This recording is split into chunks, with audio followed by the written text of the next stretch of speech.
Speaking of reliability, a podcast with good friends talking with you about reliability engineering topics.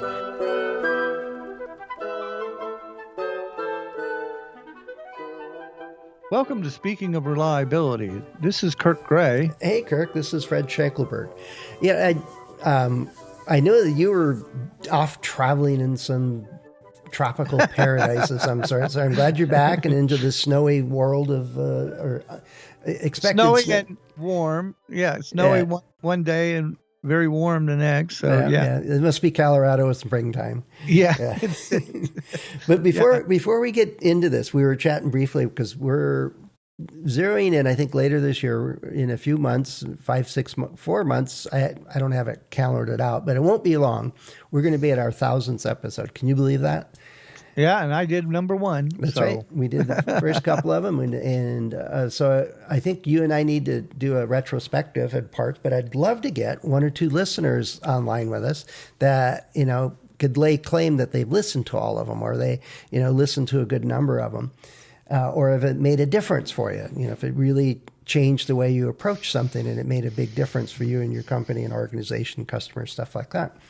So if you're interested in joining us for the 1000th episode, let us know and get in touch with us, and we'll chat and we'll get on the horn and record and see what we can create a decent episode that respects the, all the time that goes into making these things, but also all the fun that we've had, especially if you listen to any of Kirk's and I's episodes.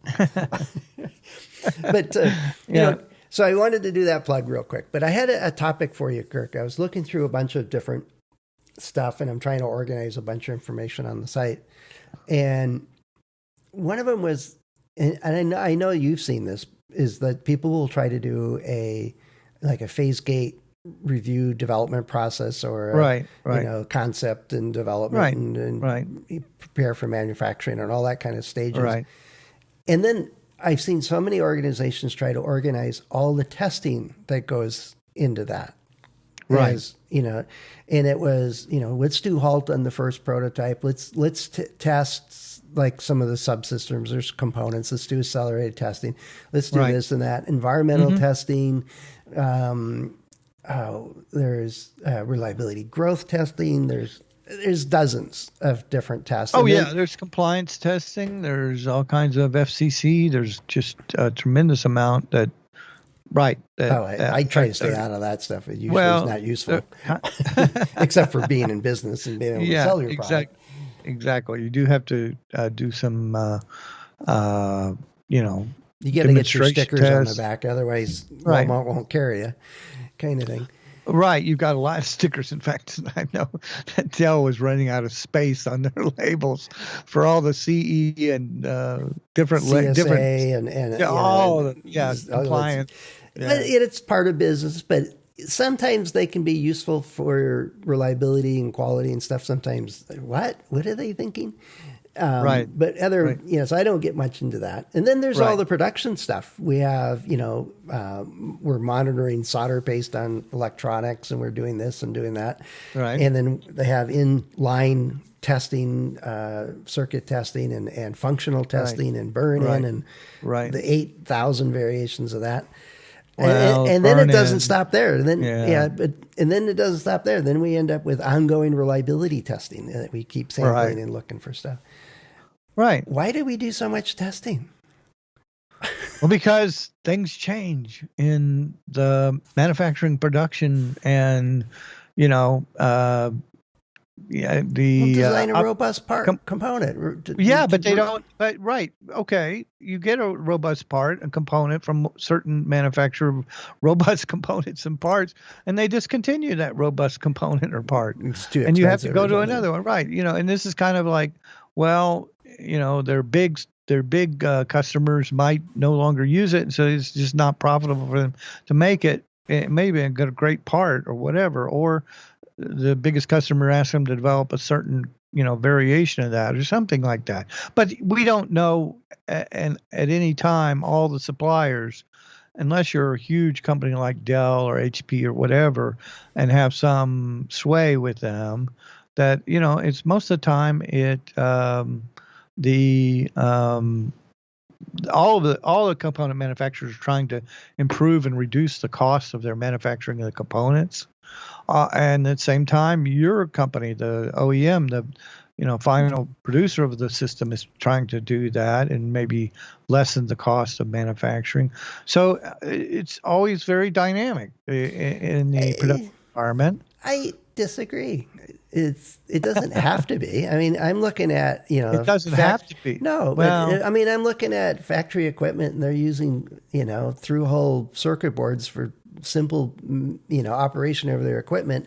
mm-hmm. And it just works for a long, long, long time, and it keeps working. Right. And they can get spares because they're simple to make, and Right. It's the high zoot stuff and all the other. But I think I get your point that things change, and there's always Right, dynamics on that. But I make the contention that testing is expensive. All of it is expensive Absolutely. to do. So the question is, just because things are changing, why do we keep doing it? Why do we keep running? And you've run into companies, Kirk, that have their suite of tests. They're going to run it no matter what, whether they learn anything or not. But Right, because they have all. Well, it's just like when I go over to China and I see all these huge nano chambers that are, testing some power supplies at just elevated temperature. Mm-hmm. That's all they do. That was what they considered. That was the burn-in process. Yeah, which had nothing to do with any failure mechanism. Or anything terrible return on investment. Yeah. Or as far as finding anything, but they always have this equipment. So they've got to use it. They feel like they have to do this, and that we've always done it this way. So, and we've had a few fallouts. We have a few things that fail. So, to them, that may be a success. Now, comparing that to their field failures probably doesn't mean anything. I mean, the rate of failures in the field compared to what they find in just an elevated environment is very poor. They don't look at that. That's one of my, Kirk, it's one of my primary problems with the way so many different organizations approach just reliability and quality in general. Well, we'll test it in. Well, that's been debunked, 40 years ago? You can't test this stuff in. Now, we still do a lot of testing. And so my contention is if you're going to spend all that time and energy doing it, make sure that you actually get some useful information out of it. And that means that your testing has to be as dynamic as your changing environment. Right. So you go back to your example, your first one you thought of is, we got a part got discontinued. We got to swap something else into it. Right. Now, I hope our listeners are paying close attention because no matter what that sales guy says, that it's the same form, fit, and function. It's a drop-in replacement. You'll never notice it. That is almost always not true. That's sorry to tell you this, but you need to hear it. Right. And they've somehow reduced the cost of probably producing it. They may have, reduced anyway. Yeah, there's something different about it. It's something different about it that they decided that they needed. I've run into where it's the same company making these components, and they moved to a new factory, and the amount of variability in that just went through the roof. Yeah. And we had all kinds of, so part of it, why something like that is like, let's make sure. So a whole bunch of this sets of testing and all these different things we do, and even failures that we see, is a way to get feedback to start bridging that gap of, now we know. It's either good, it's got plenty of margin, it works as it's supposed to, or it doesn't. Right. Well, and we talk about, and this, the deal is, or the big first step is to make sure you have plenty of margin, or as much margin as the technology will allow. Right. And that's the first thing that allows for variation in a changing component, a changing vendor, a changing use cases, the parametrics, all kinds of stuff. But at the same time, you have to correlate also what you're finding in your testing to what you're seeing in the field. Is it catching the same things? If you're trying to do a screening, which is generally very costly and ineffective, even HASS is probably the most, but it's also one of the most expensive types of inspection processes on ongoing reliability. So, we all realize that at the first of manufacturing, there's going to be probably a learning curve. That's where the shakeout of the early production issues, manufacturing, assembly, all that.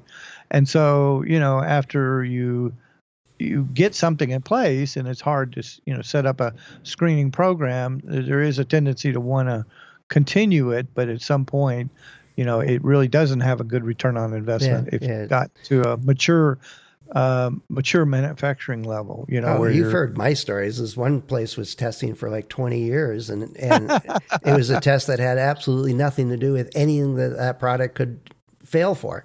It was like, I'm going to take this perfect ceramic block and I'm going to heat it to room temperature for 2 hours and see if it's still ceramic block. And it was equivalent to that. It was brick. Is this brick going to stay together at room temperature?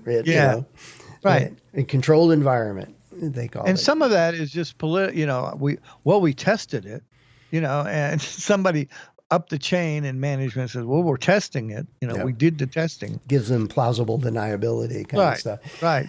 But if you're not learning anything, I like the way you phrase it, Kirk, is, if you're not getting an ROI on it, if it's not giving you any return and you're spending thousands and thousands of dollars and all this time and manpower to run this evaluation, and you check the box going, we tested it. Okay, so that's why you never want me on the other side of the table when I'm somebody buying the component. Is like, well, we did this test, we did that test, and it's like, all right, so what does that mean? You did all this testing. What does that actually? How do I interpret that? You did all these standard tests, bloody XYZ, blah blah 1, 2, 4, and whatever, blah blah blah blah blah. A whole page full of tests. Okay? Right, they all passed. Yeah, they all passed. Okay, what does that mean? Well, we met the standard. Okay, so what does that mean? Will it work in my product? Well, there's no guarantee. Right.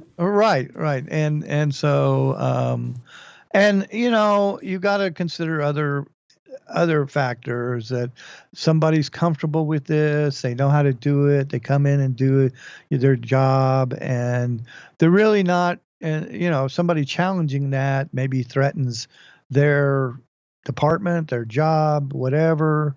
And they have a vested interest in well, I'm sorry, if you're just wasting money, and everybody's worried about cost reduction, well, get rid of that great big thermal chamber that's burning electricity all day and night and damaging products unsuccessfully. Right. Why are we bothering? What's the point? Well, in certain industries, you get a lot of money, like military industrial complex, maybe. Oh, don't get me started. That medical. I know. I saw the New York Times had an article, opinion piece. Are we paying too much for our military equipment? And I just started to laugh. Yeah, but, I said, boy, don't even go there, buddy. You got a lot of people vested in keeping the way it is, and the high profit margins and everything. Yeah, of course we are. So don't. But it's dangerous. I just wouldn't even approach it. But anyway, in the commercial competitive industry, I think that's more the case, that they won't do things and they'll minimize maybe the testing, and yet if they do that. And that's fine if their field reliability is fine, but they at the same time don't have a good feedback from the field. Yeah. If they don't have that, and they don't have, you just send it off to a black box and you don't know what happens. That's a different issue. It's getting the feedback and understanding it. Right. Who was the field is the best place. I mean, the field is perfect, and a lot of times they have beta, companies that are you do beta and you obligate your customers to give you feedback. That's great. It's just that even when you get products back or you have a call center answering questions and stuff like that, all too often those systems are set up to turn around customers. I have to talk to 25 customers in the next 3 minutes, otherwise I don't meet my quota. Right. And they're not judged on actually solving the problem. I think Dell had an amazing customer support. People had failures and they were more loyal to Dell at one point. Right. But the idea is that they're there for a different purpose than giving us good failure analysis. Exactly. And that is right. And it's very difficult to get parts, especially small assemblies and other things, back from the field to investigate directly yourself, as opposed to sending them to the vendor who produced them, who will always plead that it was customer induced damage. Well, it was, CID. yeah, the standard, it was Because there was ESD. It was ESD. yeah, It's not our and fault, man. yeah, and the You guy abused said, it. You dropped it. You did this. You did that. We've never seen that before. How could that right, happen? exactly. Or Oh, we saw that last week. We solved it already. Don't worry about it. right. They'll always have an excuse. It's not your fault, or the customer abused it, or something to that effect. So, but it's understandable that being a former field service engineer, that the best thing I could do about fixing an ion implanter or a photoresist equipment was to get it up and running. If I had to replace 5 parts, that's fine, because the speed and the cost of production being down for a piece of capital equipment, especially, was quite high. And then after I did it, you're kind of the fireman that put out the fire, and well, I got all big these arrow. calls. Yeah. And your company's too small to have a real good failure analysis department. So you really don't go back and look at the boards, Yeah. I've seen companies that do have the resources and just ignore it. Their focus is on get it back up and running and move on. And Well, I that's says, critical. well, how many times have you seen this similar complaint? Oh, every day, all the time. Yeah, Well, exactly. how about you actually fix it? You're getting all this great feedback. Use it. The other one that bothers me is that somebody does, like they're doing ongoing reliability testing, but the development team has moved on. They said, well, that's our last product. We don't deal with that one anymore unless Right. it's a big issue. And so how do you know if it's a big issue? Well, we've never had one. And to make a long story short is they never looked. Yeah. They didn't care about warranty. They didn't get feedback from the field. The failure rates were actually pretty low in general. Yeah, And their right. products were pretty darn robust. Yet every now and then they would have, when I finally found the data from those years of testing they did every month, they would do like a whole qualification suite of tests on their production equipment, which was an amazing expense. And Right. and it predicted every single time that they had a spike in field failures, every one of them. And it was one test that did it. And they had like 30 different tests running and hundreds and hundreds of samples being used, Right. just burned, Right. destroyed. I said, get rid of 29 of these, do this one test, but only if you're going to pay attention to it. If you're Right. not going to ever look at the results, and you're not going to improve your product for this recurring problem, when this process gets a little out of control, you have this problem. Fix the process, fix the design. But if you continue to ignore it, cancel all those tests and pocket the money. And they were like, and they said, well, geez, that'll save us, blah, blah, blah, all this money. I says, can I have 10%? No. Yeah. they didn't even think about it. No. And it's funny how also companies that have a major problem with one component, then all the manufacturers of that type of component, say capacitors, which aluminum electrolytics, then the company will just be focused. I mean, just hyper focused on capacitors, and ignoring the rest of the components, because in the past they had a very expensive problem with capacitors being mismanufactured. So then they get all the manufacturers of capacitors to do all these long tests that don't show anything through thousands and thousands of capacitors burned up, or wasted in doing that. And at the same time, there's something on in another room in that, it's sort of assembly in another section of that subsystem or whatever that might go haywire, but they're not looking there. They just looked at the last place that failed. And they had I ran into that with there was a issue with ceramic capacitors cracking. The multi-layer ceramic. MLCCs are notorious for that. Yeah.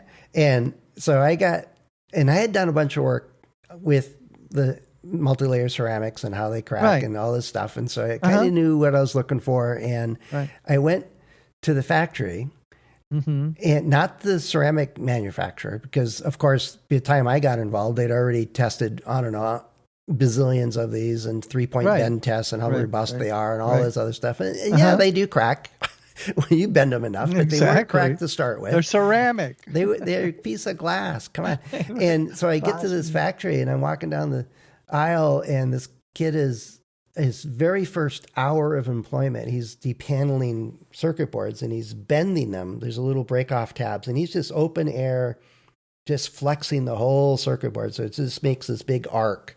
And you can hear stuff cracking and parts falling off and everything else. And he goes, well, they told me to take these apart, break these tabs. Like, crack, crack, crack, crack, crack. Right. Like, okay.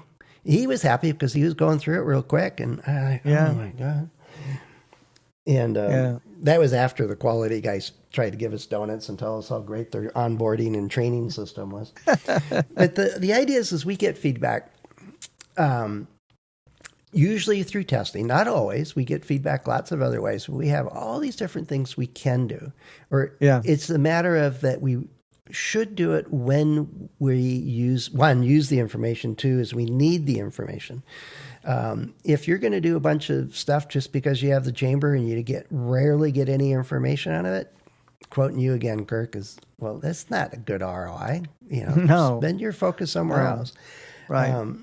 But use the feedback we get, whether it's from a halt, and we were chatting offline before we got started, is that just often the common resistance of course it broke, you overstressed it, or we can't go that high because it'll fail. And it's like, well, that's the idea. We want to see if you're right or not.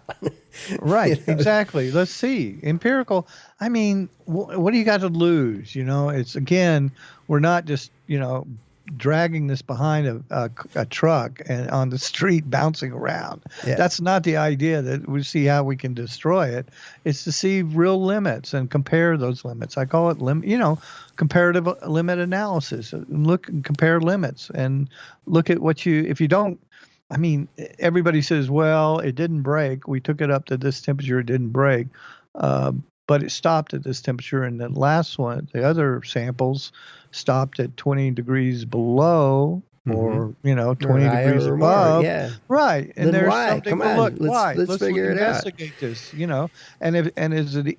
Let's get another couple samples and see if that's a wide distribution of that particular limiting factor, or that limiting component, whatever. Yeah. And that's going to say those tails are going to reach into, over time, especially as it ages and fatigue damage, that the tail of the weakest units are going to reach into the worst case stress environment, or the worst case least strong assembly. They're going to overlap the strength. The idea is that we got to learn from what we do. If we don't, then why are we doing it? It's the basic idea. Right. But if you're running a bunch of tests, and if you just ask the question, what are we getting for this investment? What are we learning? And, right. And if you're running a whole bunch of stuff and everything passes, the second question is the test actually doing anything? Is it actually pursuing what you think it's pursuing? Is it actually working? Right. But there's all kinds of stuff. We could talk about product testing for on and on and on, I'm quite sure.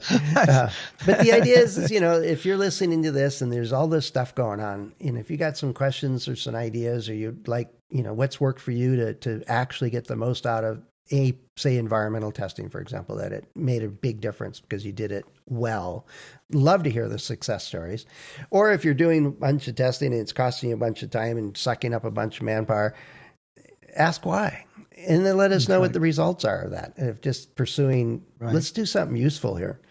Let us know. Head over to accendoreliability.com/go/SOR. And Kirk and I and the other hosts of the show are available through LinkedIn and our About pages. So plenty of ways for you to get in touch with us.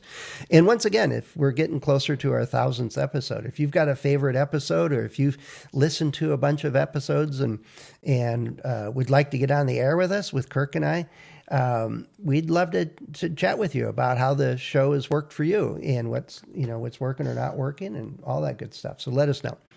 Yeah, that'd be great. I don't think we've ever had a caller. Yeah, a listener call. Yeah, involved in our discussions. We got the technology. We've screwed it up so many different ways. We can figure it out. Yeah, so we'll try that hopefully in the future. Yeah. But we need somebody to raise their hand first. So That's right. And we know you're out there. So Well, we hope you're out there. we hope you're out there. So don't be afraid. And in fact, we'd love to hear your feedback directly on live. Well, I'm going to reserve editing rights into this. Okay. But anyway, yeah, we'll see what we get. All right. Thanks, Kirk. Okay, Fred. Talk to you soon. Take care. Thanks for listening to Speaking of Reliability. We invite you to join the conversation. If you have a question or a topic that you think we should discuss in a future show, please let us know. You can find a comment box below the episode show notes, or just leave a note as part of a review on iTunes.